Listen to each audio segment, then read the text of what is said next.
আগামী রাজনীতিতে আওয়ামী লীগের সঙ্গে জামাতের ঐক্যবদ্ধ আন্দোলন কিংবা রাজনৈতিক সমঝোতা অথবা যুগপৎভাবে নির্বাচনে অংশগ্রহণ করে সিট ভাগাভাগি করা, এই বিষয়টি আপনার কাছে কেমন মনে হচ্ছে? তো টেলিফোনে এর আগে একবার বা দুবার তার সঙ্গে আমার কথা হয়েছিল, সাম নোমানি।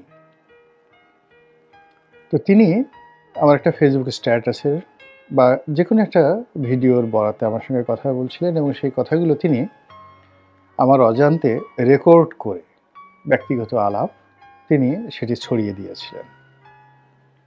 তো সেই যে অনানুষ্ঠানিক আলোচনা, সেখানে আমি তাকে যে কথাগুলো বলেছিলাম যে বাংলাদেশের রাজনীতি যেদিকে এগুচ্ছে জুলাই মাসের ৮ তারিখের দিকে জামায়াতে ইসলামী খুব লম্ফজম্প করছে, আনন্দ এবং উল্লাস প্রকাশ করছে, এটি আগামীতে তাদের জন্য বুমেরাং হবে, জামাতের জীবনে আসবে।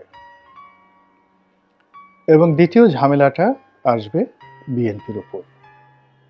এর কারণ হলো এই দুটো দলই বিপ্লবের যে মাধুর্য এটি অনুভব করতে পারেনি, উদার হতে পারেনি। তো সেটার পরে বহুজনে বহু কথা বলেছেন, অনেকে অভিমান করেছেন, অনেকে রাগ করেছেন, অনেকে গালাগাল দিয়েছেন এবং দুটো দলেরই যারা কর্তা ব্যক্তি তারা কিছুটা মনক্ষুণ্ণ হয়েছেন। এর কারণ হলো জামাত সেই ২০০৯ সন থেকেই যথাসাধ্য চেষ্টা করেছে আমার সঙ্গে একটি সম্পর্ক রক্ষা করার জন্য।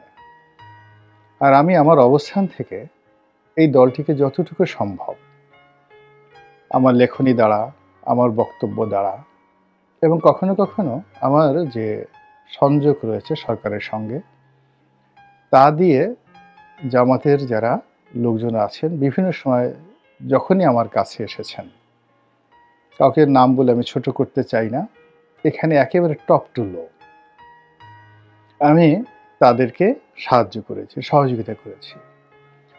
আমি যখন দিগন্ত টেলিভিশনে টকশো করতে যেতাম সংসদ সদস্য হিসাবে, এর চেয়ে বড় আর ঝুঁকি হতে পারে না ২০০৯-১০ সনে। কিন্তু জামাতের নেতৃবৃন্দ আমাকে বলতেন যে আপনি সাহসী মানুষ, কেন আসবেন না, আপনি আপনার কথা বলবেন। অন্য সব আওয়ামী লীগের মতো আমি সেই কাজগুলো করিনি। আমি দিগন্ত টেলিভিশনে অনুষ্ঠান করেছি, নয়া দিগন্তে লিখেছি। সেই ৯-১০ সন থেকে একেবারে এই ২০২৪ সনের ঠিক আগস্ট মাস পর্যন্ত আওয়ামী লীগের সবাই নিষেধ করেছে। স্বয়ং রাষ্ট্রপতি আব্দুল হামিদ সাহেব তিনি আমাকে রিকোয়েস্ট করেছিলেন যে রনি সাহেব এই জামাতের পত্রিকা না লিখলে হয় না। তারপর আমার শুভানুধ্যায়ী সবাই নিষেধ করেছে, আমি আরও কয়েকটা পত্রিকায় লিখতাম এবং বাংলাদেশ প্রতিদিনের সম্পাদক থেকে শুরু করে অন্য সবাই রিকোয়েস্ট করেছেন। বসুন্ধরার মালিকরা বলেছেন যে যেভাবে হোক রনি সাহেব আমাদের পত্রিকায় শুধু লিখুন, প্রথম আলোতে যারা লেখেন তারা যেভাবে অন্য কোনো পত্রিকায় লেখেন না, উনার কি দরকার, উনি যত টাকা পারিশ্রমিক চান দেয়া হবে এবং উনি সপ্তাহে যে কয়টি লেখা লিখতে চান অফুরন্ত তার যাকে বলা হয় সুযোগ সুবিধা দেওয়া হবে। এবং একটা সময় সপ্তাহে ৩-৪টি লেখা আমি শুধুমাত্র বাংলাদেশ প্রতিদিনই লিখতাম। মঙ্গলবারে ছাপা হতো, প্রতি মঙ্গলবারে মোগল হেরেমের দুনিয়া কাঁপানো প্রেম। তারপরে আমার যে কারাগারের বই কারাদহন প্রতিদিনই ছাপা হতো, সপ্তাহে একদিন।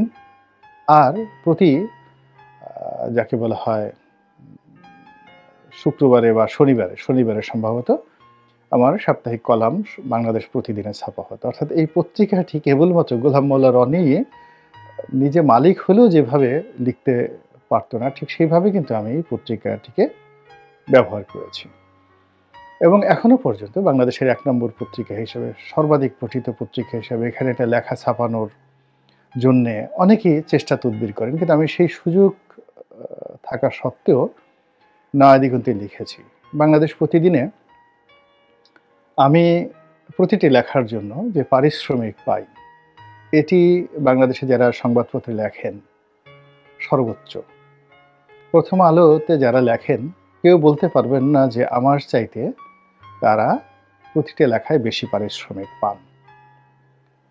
প্রতি সপ্তাহে সম্পাদকীয় জন্য বেশি পারিশ্রমিক পাই, এখন পর্যন্ত, আগেও পেতাম।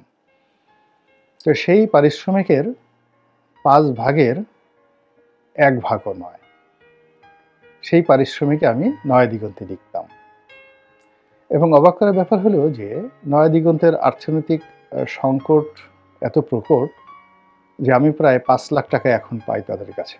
নয়াদিগন্ত পত্রিকার কাছে আমার লেখা যে সম্মানী এ বাবদ 5 লাখ টাকা পাওনা রয়েছে। তো টাকার জন্য নয়, অন্য কোনো কিছুর জন্য নয়, আমার কাছে মনে হয়েছে যে জামাত বা তাদের মুখপাত্র এই সময়টিতে আমার সাহায্য করা উচিত। তো আমি মাহমুদুর রহমান মান্না সাহেবকে রিকোয়েস্ট করেছি, তারা কিন্তু লেখেননি। জনাব কাদের সিদ্দিকী সাহেবও লেখেননি, এমনকি আরও অনেক লেখক। আমি মেজর আক্তারের মতো মানুষকে বলেছি যে আমি নয়াদিগন্তকে বলে দিচ্ছি বা আপনি লিখুন সেখানে, কেউ কিন্তু লেখেননি।